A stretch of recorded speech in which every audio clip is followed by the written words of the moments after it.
If you have any questions, please go ahead before we start our class.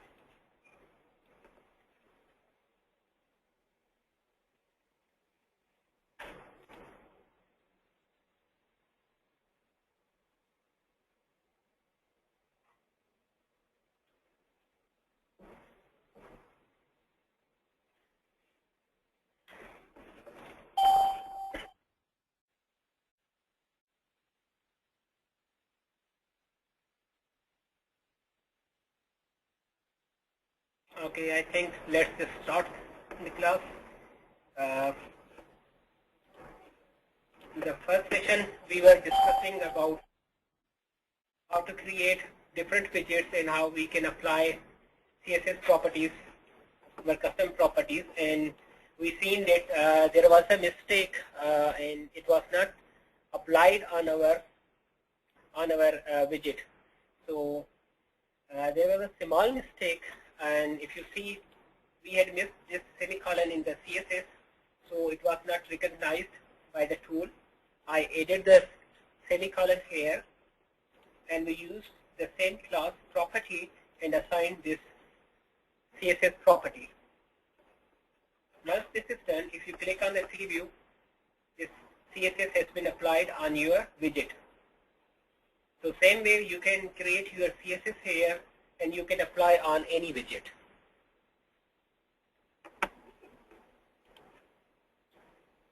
Okay, I think let's move to our next topic.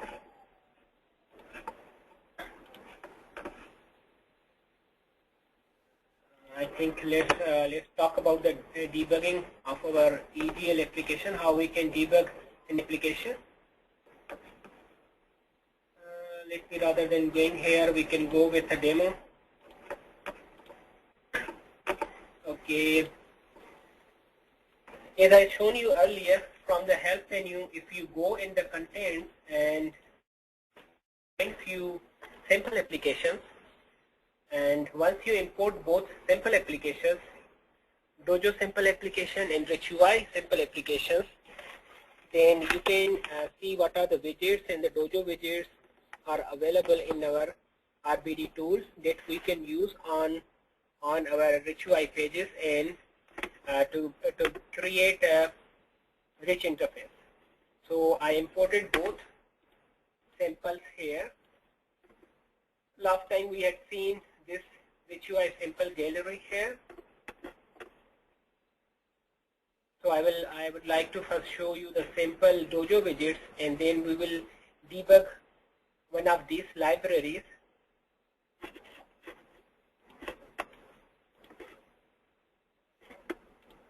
We have seen this yesterday. So I will select Dojo sample widgets.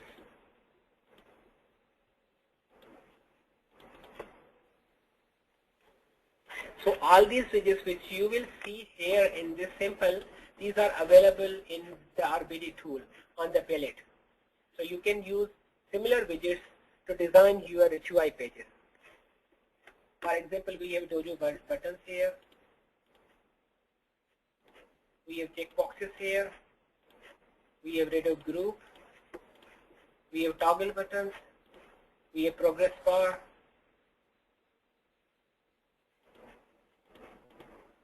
And we have grid. And plus we have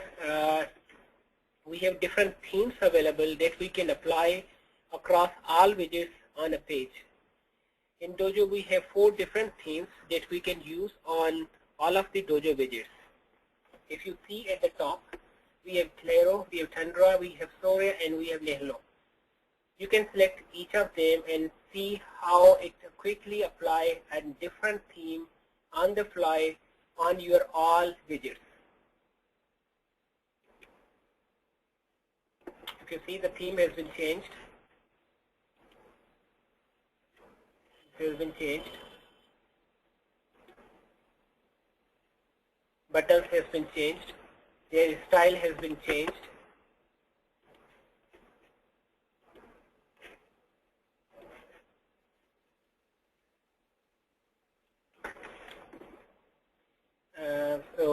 Again we have calendar widget here.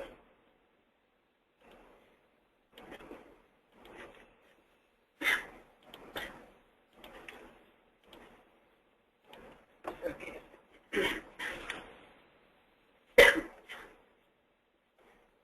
We have tooltip widget and we have tooltip dialog box widget.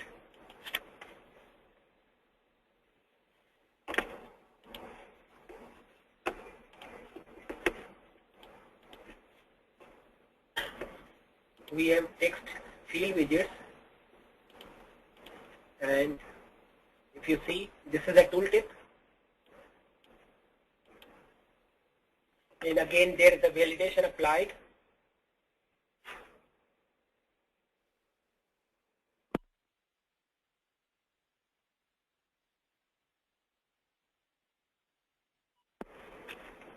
Same way we have like color palette here. We have text area, and we have some layout widgets so that we can better lay out our application. It's just going on Flickr and trying to fetch few images.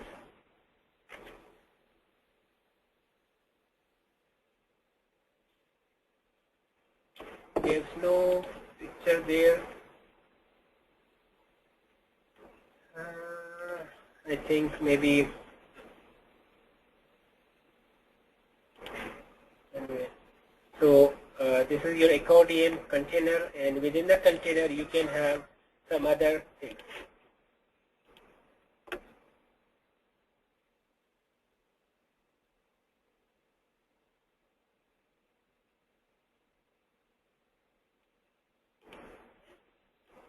Same way we have some charting widgets just to visualize our data. We have like chart here, if you see.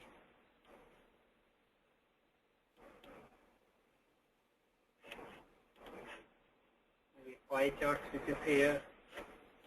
We have bubble charts widgets. So all these widgets are available here, and we may try to do simple demo on these widgets. Maybe few of these widgets, not all widgets. We have context menus, we have tree, we have top menus, and so on. So these are pretty good widgets, and I think these are the all necessary widgets through which we can easily develop a rich Web 2.0 looking web application. So what I will do to try to debug one of this application and see how the debugging works here. So we can debug a running application. We want to debug something so that we can understand how a big application can be debugged and how to trace down like the bugs or the flaws in the application. So I will try to put the debug on here. If, for example, we have validation box here.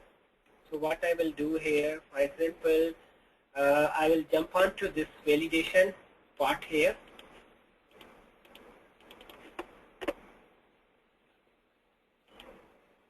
And if you see, this is a piece of code written here. Only the box, a container, it contains this relevant area, and then this container has been placed, has been injected in the main layout of the application. So in this way, you can divide your application. You can have one file that contains only relevant date container, and that part of the functionality. For example, you can have a login container that contains the login form, and you keep it in a separate file, and then you have a different container that shows the history of the transactions, and you keep it in a different file. So what you will do, you will create a main HTML file, rich UI file, and based on the initialization of the application, you will initially show a login page. You will show the login container box, either maybe your box or grid layout. And once user has been successfully entered his credentials, and then you will hide the container, and then you will show another container. that will be your main container that shows like welcome screen and current amount and some other details. So in this way, from remaining in the main page, so without like reloading your whole page, you can just hide and show your different containers. There are properties given in each container and each widget that are like hide and show property, through which you can hide or show these widgets or containers. Plus, you can using the CSS, you can apply the visibility property, and you can make it like hidden or shown. So in this way, it's up to you. Either using CSS, you can hide or show, or using the default properties of each widget. Now, what I will do, I will put few debugging check marks here. So when user comes on to this page and he is going to enter some values, so the line that is validating these inputs will be called and the debugging will be activated. So in this way, we will see how the debugging is working, how the flow is working here.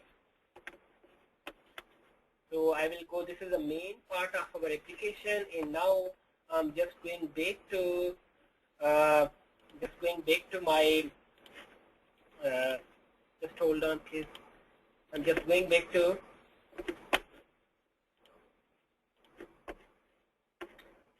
so this is my main page, and now I'm going into this part of the validation widget, the container that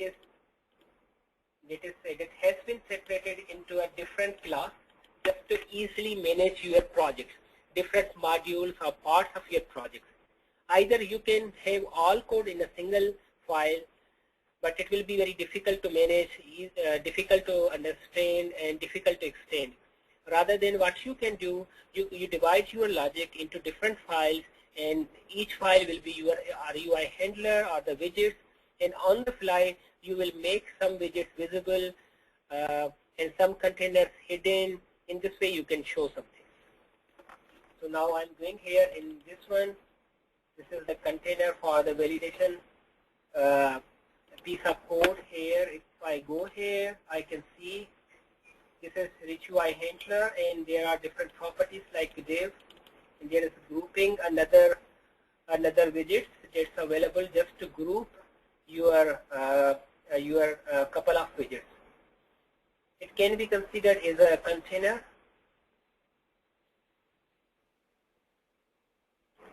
So I will put a mark here on when validate email. For example, let's say this one.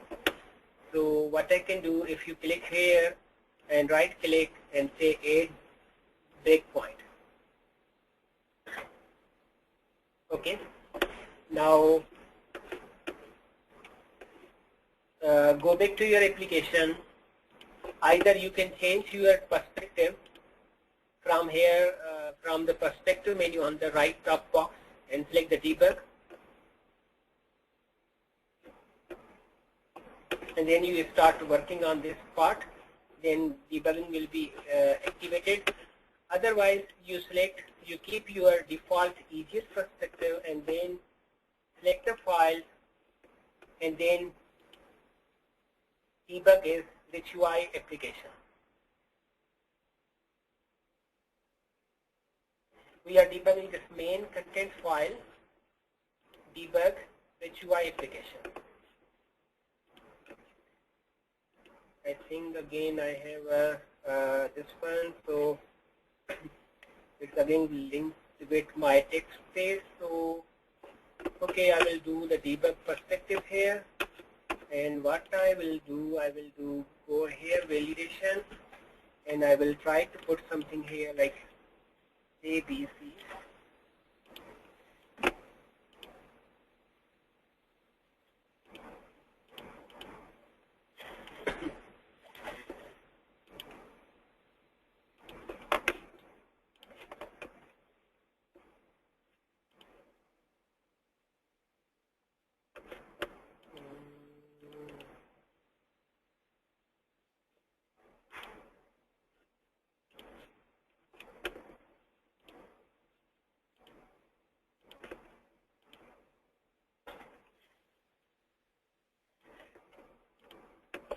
So it's not activated. So I think let me try another way.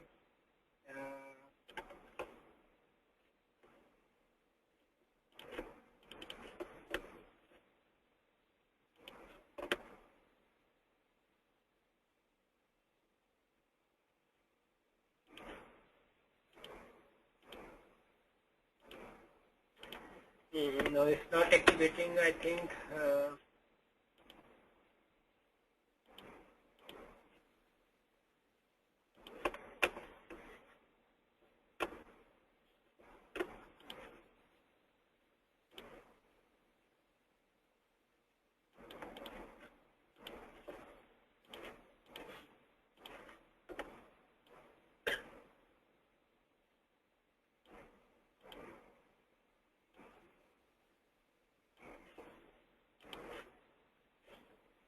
I think there is some settings error in my environment, so it's continuously opening the text editor. Well, in this way you can debug your code.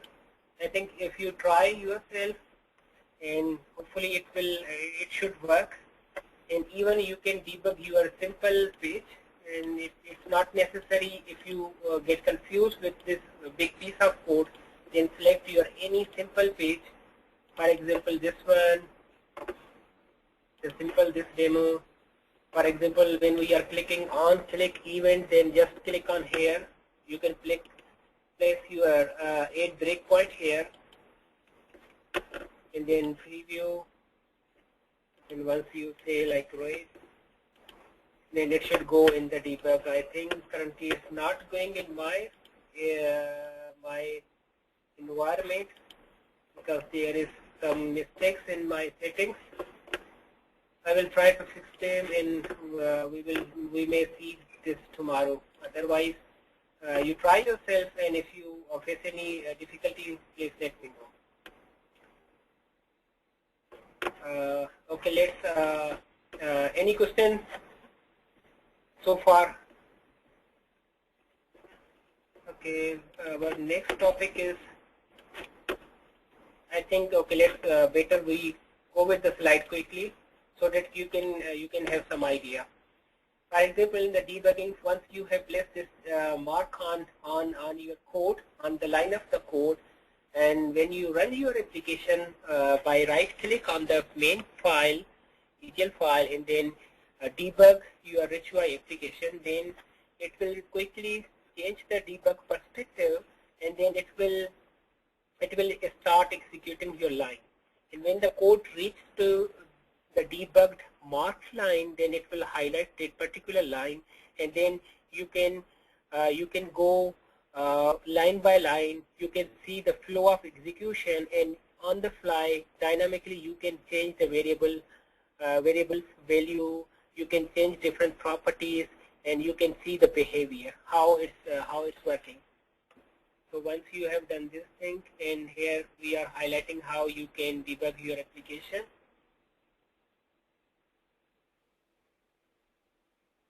Here we have some properties here. For example, going in the Windows menu and selecting preferences, and then the dialog box will appear, and then select EGL and then debug. So here you can mark line like the debug should stop at the first line of your program, or it allows a program to be called by alias, and some other properties. And there are some other properties like how debugging flow should work. Either it will automatically prompt you before jumping into the debugging perspective, or it will automatically take you to the debugging perspective. Here on the debugging perspective, we have highlighted few of the views, like we have a stack view where we try to show the current thread, the line number this program is currently executing, or in other words, where currently this program is, on which line number, so it will highlight the current line number and the number of threads that are being used in this application. and then we have a state monitor where we can see our code and the highlighted line that is currently is being executed. And then we have outline view and some other console view. We can print and we can see this thing. Again, as I did, there's a mark has been placed here on a particular line, and then when we selected our page and right click debug is rich UI application, then debugging perspective will appear. Currently it's not opening at my face, otherwise it should show like this is screen.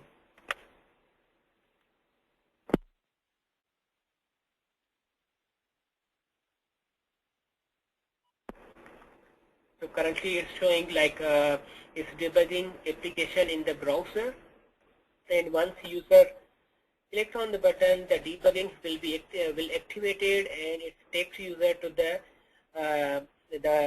the mark line, where the line that we are interested to see how it works, how it behaves at the runtime.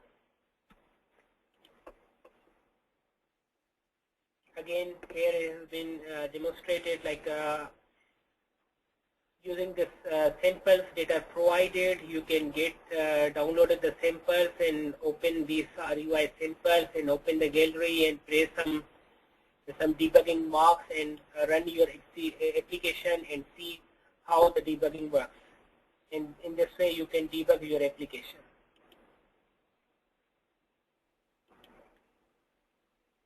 So here we are seeing how debugging is working line by line.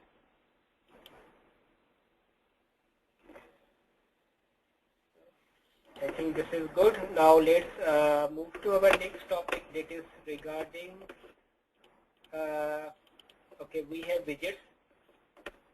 We have already seen widgets, so I will quickly try to go through all the widgets that we have in Rich UI and the widgets that we have in Dojo.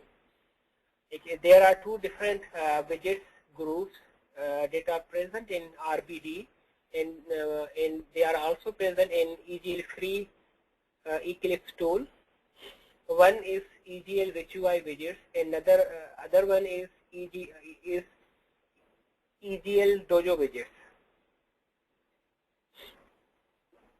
So these are different widgets that we have, like button widgets, all widgets, those widgets which have like Dojo in the brackets written beside the name. These are the Dojo library related widgets. To use these widgets, you need a Dojo library to be imported in your package. By default, when you create a new project, then the wizard shows you the list of available Rich UI widgets library and the Dojo widget library. Now it's up to you, either you can select both libraries or you can select only one Rich UI library. And once you have selected a library, then later on, and for example, initially we selected Rich UI widgets library that is imported in our project, and later on we like to use some Dojo widgets. So it is also possible that later on we can import the Dojo library in our project. The steps are same: right click and then import, and it will show you the widgets library. Or maybe you can, from the file menu, you can import the Dojo libraries that are normally available as a zip format. You just import your zip format of Dojo library, and then from the project you just set the reference to that particular library, and then it will work in your project. So we have seen this widget, like there are different widgets. We've seen the buttons, we've seen the calendar widgets, and we check box in the color palette. In here we have different properties highlighted here.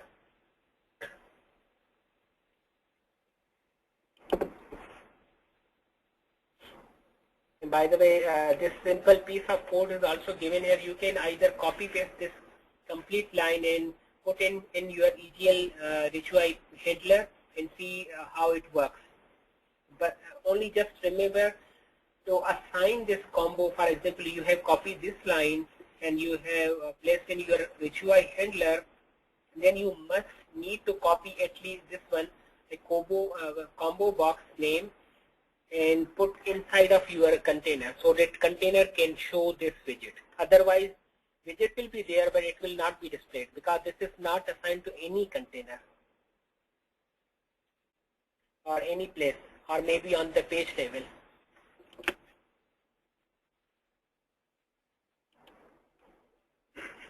If something is not clear, please type in the chat window provided there, so that I will try to make it clear. I can repeat those words. Again, we have like Dojo date text box widgets.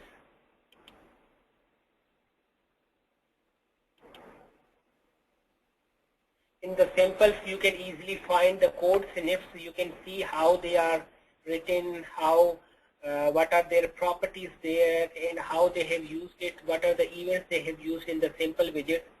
So the samples are good learning points. You can easily learn different widgets, their behaviors, their functions, their properties and events. If you see, this is the enhanced form of the grid. This is the same Dojo widget grid, but we have like we have placed few properties, like we have a right aligned or the left aligned, and for the like currency value or the numeric fields, we have like comma separators. We have, if there is a negative value, we are highlighting with red color, a negative sign, and we are also showing the currency symbol like $sign.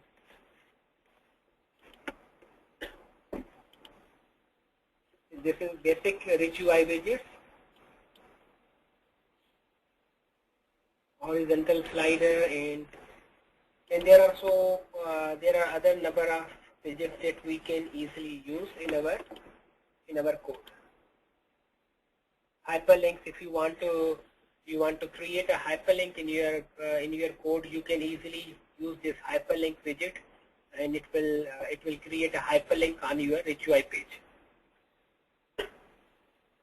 And if you like to use an image, just create this image widget, and using this source attribute, you assign the path of the image, and then you can even specify the width, height of the image, and then put this my image variable in any container, so that it should be displayed on the page. So in this way, you can display different images.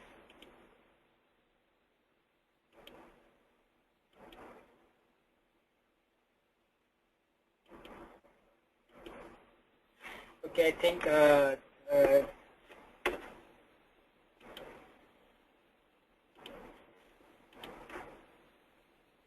these are the same widgets. So I would like to go on to the next topic, rather than, because you can easily read all these files, and if you find any problem or difficulty understanding them, then let me know. I will try to repeat these things tomorrow in class. I'm just thinking to save the time, and there are few other important topics are remaining. That is database connection, how we interact with database, and how we can call databases in our rich UI application. And then we have a web services topic remaining, how to create or consume a web service.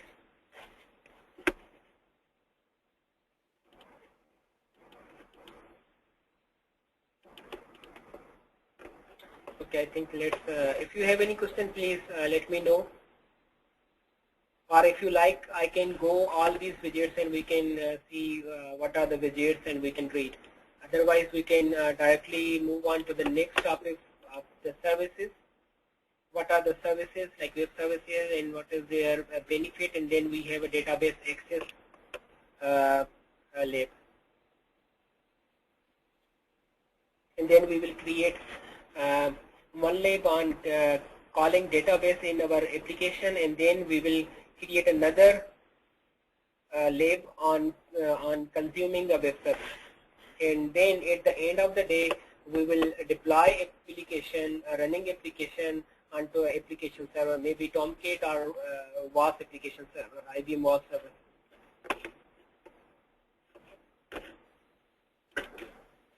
I think let's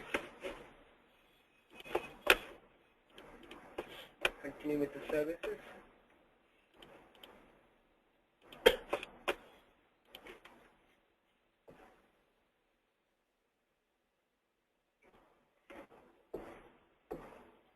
I hope you would have some familiarity with the service-oriented architecture, like in the service-oriented architecture, or what are the benefits of web services.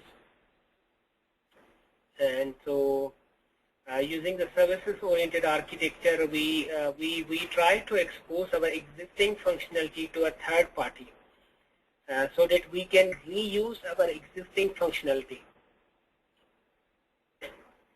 For example, there are a couple of services that are by default provided by Google and some other service providers. For example, on the Google Maps API, we can find a number of services. Those are like RESTful services. And for example, we want to find out the number of places on a particular within a particular area. For example, in a city, I want to see, okay, what are the schools in this area, or what are the businesses are in this particular area.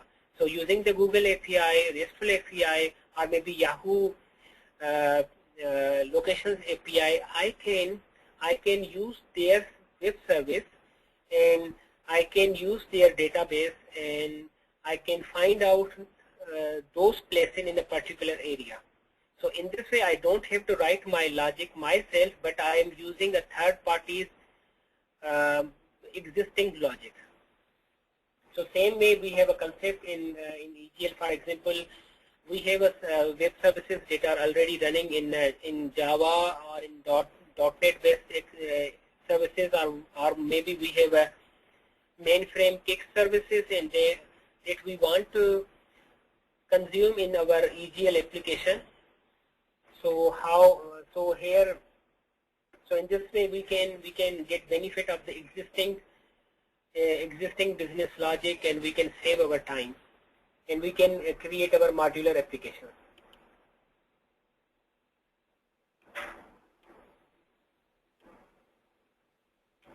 Again, definitely to make up the interface of connection between different applications, we need a mechanism through which we can expose our existing business logic or our services to a third party, so that the third party can find out our services, and they talk in the same protocol language, and they pass the correct parameters, and we return them the correct results.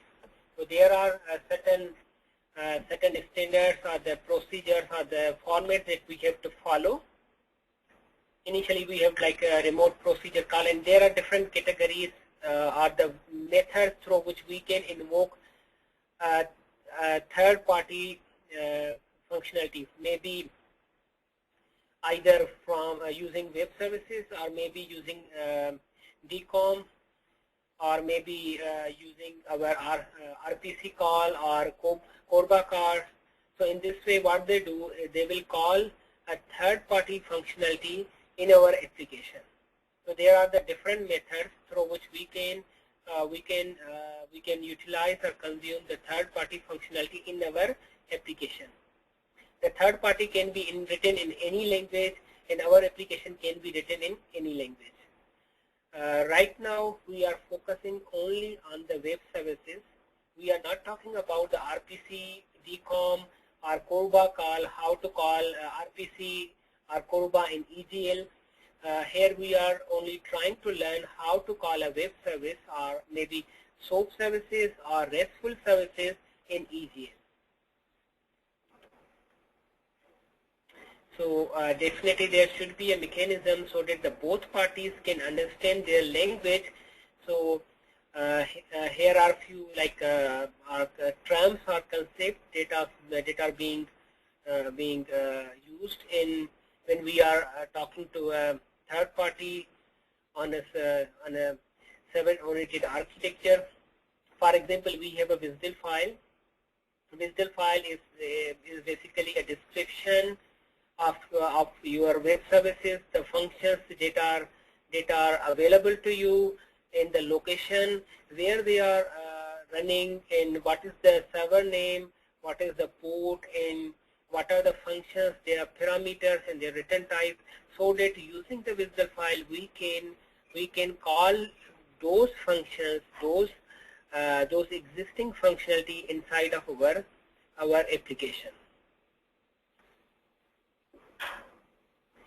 And using RBD, for example, when we are going to consume a web service, definitely we will ask someone to give us the WSDL file so that we can consume their existing business logic in our application. So we will take the WSDL file and we will import in the RBD tool, and RBD tool provides different options through which we can easily generate the skeleton for the web service call. So we only have to write a single line or two lines to call the web service. I will tell you how this is going to work and how all things will be achieved once we complete this general introduction regarding the web services and how it works in the EGL. Here we have a high-level call. For example, our Rich UI application is calling a service using the WSDL file, and the web service is running onto your third-party application, and then they are calling to your enterprise asset. So in this way, you can call your any third-party existing logic.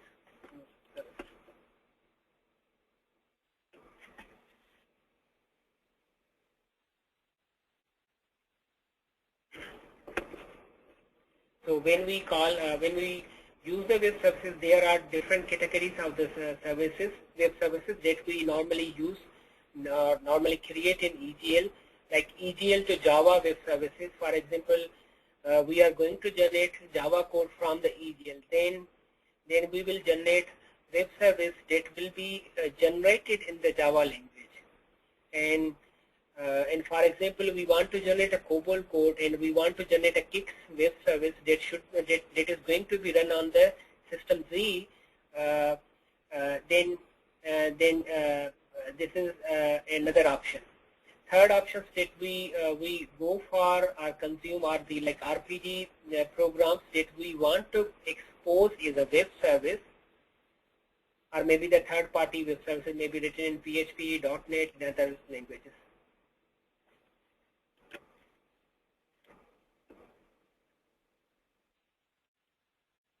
Okay, I think this one slide I think is skipped here. That is not showing how we copy the WSDL file in our project, and by right-clicking and then selecting generate client interface, then it generates the client interface.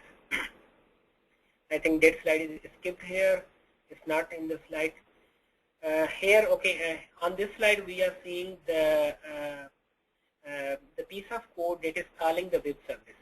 Once we have imported the WSDL file in our project and we generated the client interface, I will tell you this maybe today or tomorrow how to generate and how to consume a web service. Here just it's saying, okay, we have consumed a web service and we are calling a customer service, and we are calling its get customer search function, providing 2 parameters, and it's returning some value. And it's returning to this function, and this function, I mean, it's going to return this customer array. Then we will display this customer array into our customer grid. In a tabular format. So what is the way to call a web service? Once you import your WSDL file in your project and you generated your client skeleton or the client interface, a couple of lines that have been automatically generated by the RBD tool or the free edition. There's no need for you to write down any line. You just have to write the couple of lines to call the web service. So here we are going to know how to call the web service. We need to write the call reservoir and the service name and then the operation name or the function name, and then we will provide an argument list, and then we will use the returning to reservoir, and then we will specify a my callback function name. So when successfully this service has been called, then it will automatically go to my callback function. And let's say if there is an exception during the call, maybe due to network failure or something else, then onException handler will be called. So my exception handler function will be automatically called in case if there is a failure or something happened during the call. And the timeout in millisecond denotes if you made a call to a web service and there is no reply up to these milliseconds, then it will automatically terminate your call and it will go in the onException block. Okay, here we have a better example given here. For example, if you see here, we are calling the call web service dot function, providing some parameters and then returning to callback function. In the callback function, we have again a list of parameters that will be passed by the service to our application, or the return values from the service. And then if in case of onException, it will go in the onException function where we can find out, okay, what is the reason of the exception, why this occurred, and so on. If you see here, this handle exception function has been called, and it's taking a parameter that is any exception type, and using the if block, we are trying to figure out the reason of the exception. If you see, this is a reservoir. We are using this reservoir just to figure out the type of this object. The object is service invocation exception. We are trying to know if this exception is service invocation exception type. If true, then go here and then exception is convert this exception object into this service invocation exception dot detail 1. The detail 1, detail 2, and detail 3 are the properties that are available within this exception service invocation exception object. So in this way, it will list down all three exception descriptions of this particular failure of the service call. Here is just tutorial description how flow works. From the browser, you are just clicking on an event, and that is going to call a web service, and the web service, your program will call the web service that is running onto a third-party machine, and then it will you will pass on to it your parameters, and it will execute its logic, and then it will return back you the result. And then your service call function will be called, and if this is successful, then successful will be called, otherwise onException block will be called. Exception functions will be called.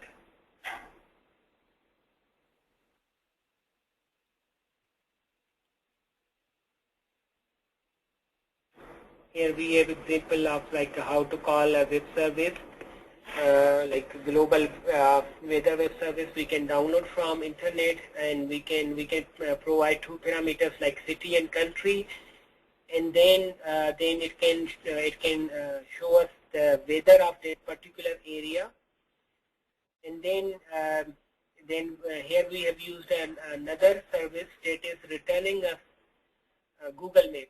So we are using two services here. Here we have a small example on how to call a mainframe Kix web service.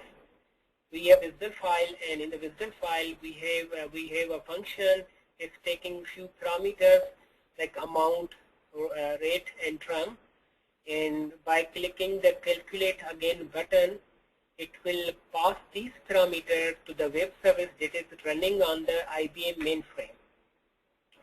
And that service will take your parameters, and it will execute, and then it will return back the result, the payment amount.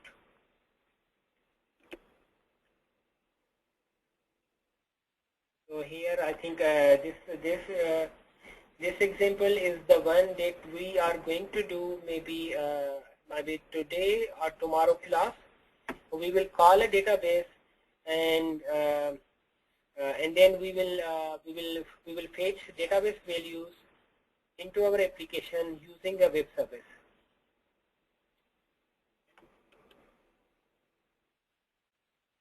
I think that's it, this one. And if you have any question regarding the web service, we will create the web services later on. First, I will complete the databases part.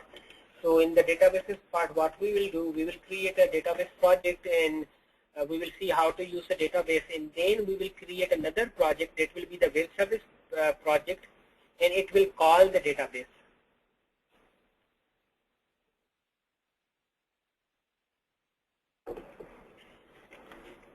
Okay, let me move on to next step, that is data access.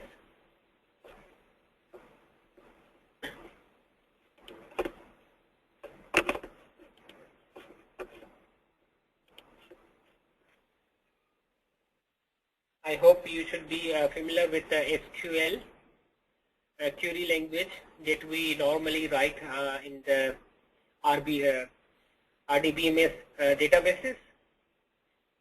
If you are not much familiar with them, you can find a few links here that helps you to quickly learn the SQL syntax, how to write your SQL queries.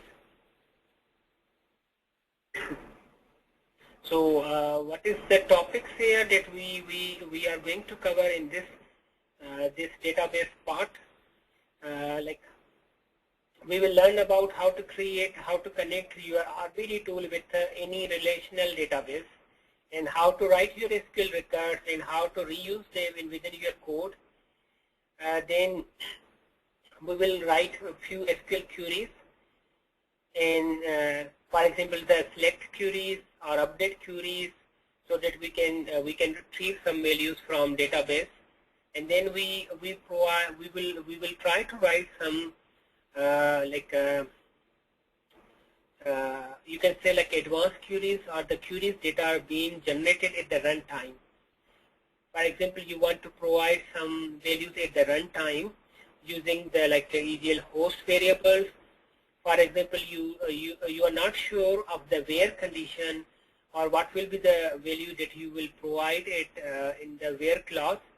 So you would like to provide it dynamically. So we will see how we can provide some dynamic values, or how we can create a dynamic SQL queries in EGL, and how we can write them.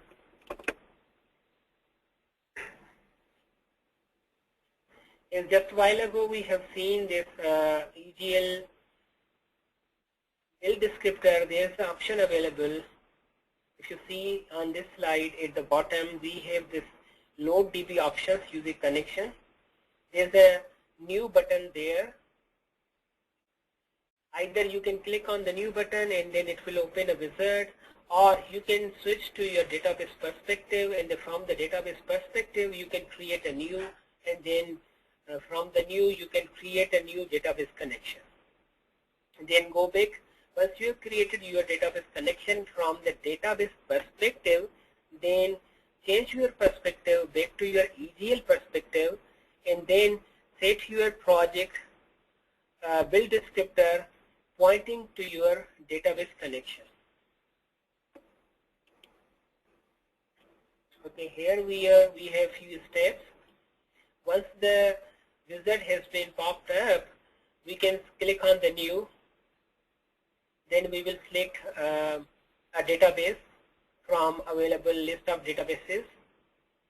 Then we will provide some parameters like a URL, IP, port numbers, user ID and password, and drivers for the database. Then we click either finish or next, and then it will make connection to your database. Once the connection has been done, from the database perspective, you can see what are the tables existing in your database, what are the stored procedures there, what are the views there, and even you can run your you can like select all values from the table. You can modify your tables. You can run your custom queries, or you can export and import data from tables onto a local file system, maybe in a text file. Any questions so far on this like databases?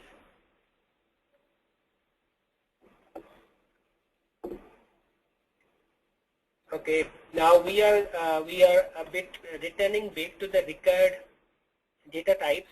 We learned about the record data types. It's a special data types where we are trying to create a structure of our data, a piece of data or piece of variable that we want to combine under a single name,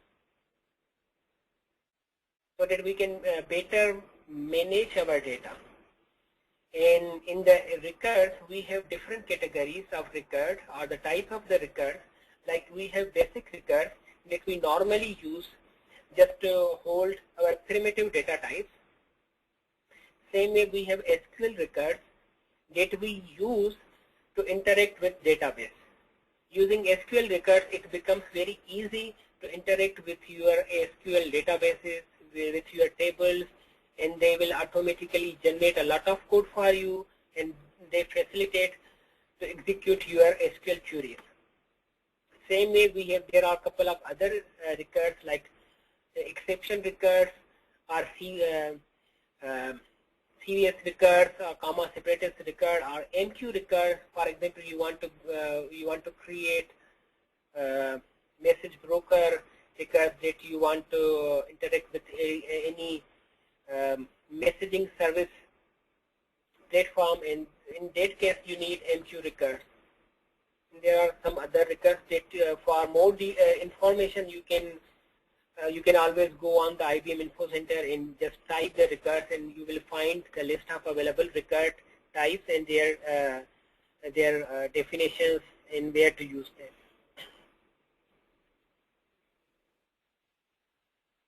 Now, for example, here we are going in the detail of learning SQL record. If you see at the bottom, what we have a piece of code. We have a record. Its name is orders, and its type is SQL record. And in the curly braces, we have specified a table name, and then in the table name, we have assigned a value as the EGL dot order, and then we have comma, and then we have a key items as order ID. So what it is, the table names are basically the tables that this record is going to refer to. So orders record is going to directly refer orders table that is present inside of your EGL schema. EGL is your schema prefix, dot orders is your table, and the comma key items is your the primary key. Excuse me.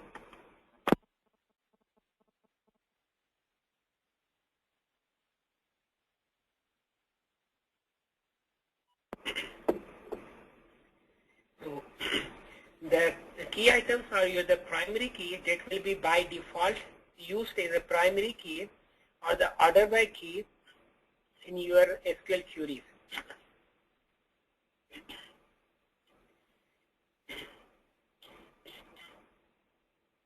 And then we have a couple of like columns that exist inside of our table. Like we have order column, and in the brackets we have column, and its name is given like EGL is your schema, dot orders is your table, and dot orders underscore ID. This is the field or the column within your orders table. So in this way, any number of columns that exist inside of your table, you can write down all columns here, or you can limit only 1 or 2 columns. It's up to you. And then you will specify some other properties here.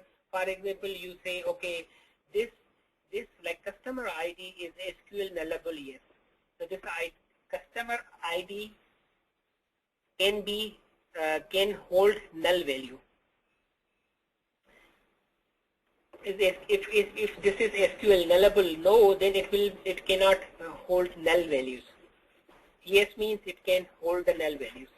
And same way, we have SQL variable length, like the maximum length can be 111, and the values, it can be variable, maybe 10 characters, 50 characters, up to 111. So what we have done, we have created a SQL record that is referring to orders table with these columns or the columns that are present in the orders table.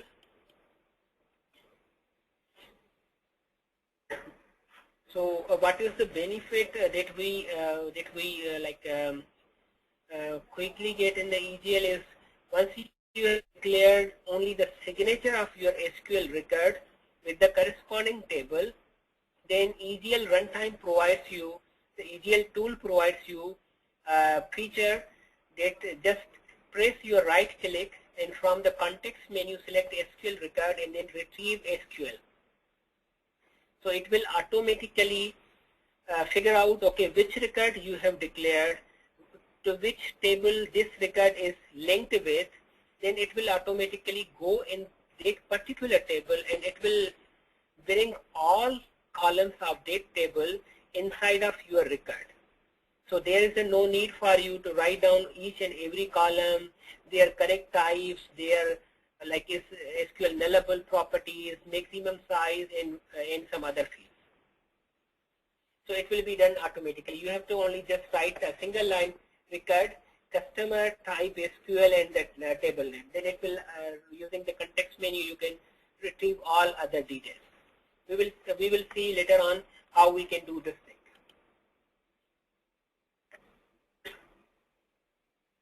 Here, same thing has been highlighted here. You have created your SQL record, and you have made your connection with the database, and then right-clicking on the customer SQL record, you are retrieving the SQL values, and then those values will be retrieved and SQL will be compiled for you. We will see how they are going to create this, and of course this will create some data items by default for you, so that it will help you. It helps us to quickly develop our application. We will see what are the artifacts or the classes or the functions or the data items that this retrieve SQL option is going to generate.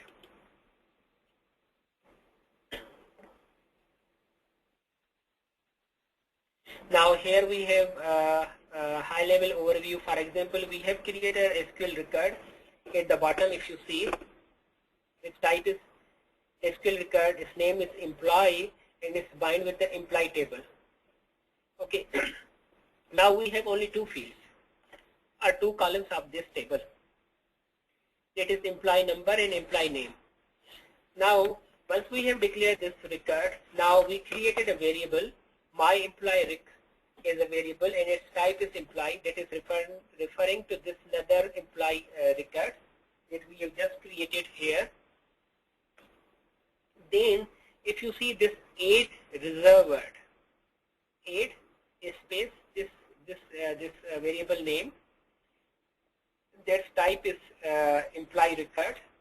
Now what it will do, it will in the background it will automatically generate SQL update query for you, and it will execute the update statement on this record.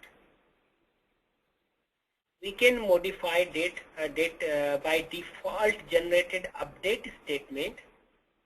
There is an option available, but just see from the high level what we did. We only written an 8 reserve word, an SQL record variable, and in the background it does the all things. It created a SQL update statement, and it updated all our table, employee table with the correct values. We will see in more detail how it goes on here. Just here we have few other reserve words, like 8 will generate our insert statement that is going to insert our values, and the delete is going to generate our delete SQL statement, and get or open is going to generate a SQL select statement, and the replace is going to generate your update statement. And once, for example, if you see here, we have given here, for example, right click between your 8 reserve word and the record name, right click and then select SQL statement and then view option. Then it will show you the the SQL query that is being generated for you by the tool, and then you can even modify this query. So here we have another example. We have a get reserve word, and by right clicking, we are able to see the query that is being generated in the background against this get reserve word on this customer array record.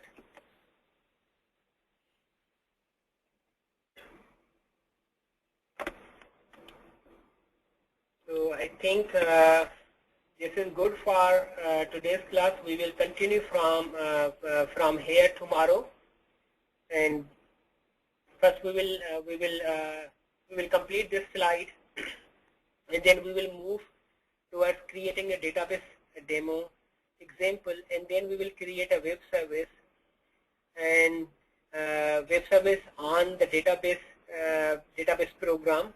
And then we will create a second project that will consume the web service, and in this way, using the web service, it will call the database and it will show results in a rich UI grid.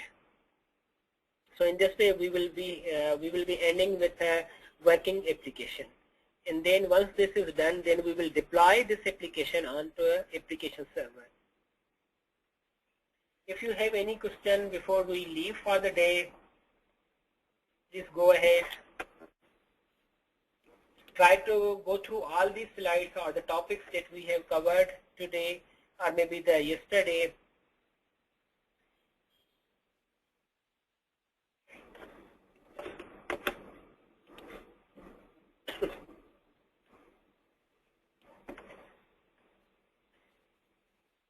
Any confusion or any question regarding the previous topics that we covered yesterday?